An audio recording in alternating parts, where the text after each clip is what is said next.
Ito yung dito sa front area, dito sa bungad pa lang to.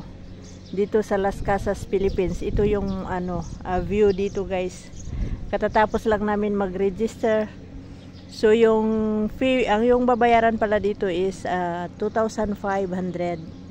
May kasama ng tour guide, tapos yung service na sasakyan namin paikot-ikot, tapos yung balsa ride, including lunch, yun na yun. Tapos yung senior citizen, 1,007 lang yung babayaran ng senior citizen. May discount kasi sila na 20% sa senior citizen.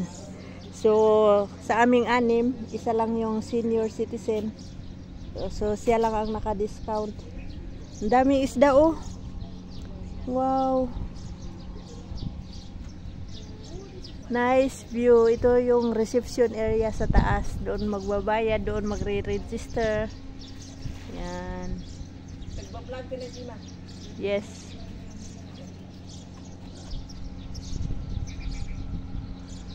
Ano pala to? Seawater pala to. Kala ko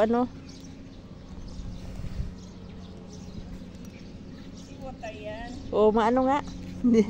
Tinikpan ko. Maano nga. Ayan, Las Casas, Philippines. Just diving. Huh? Yeah.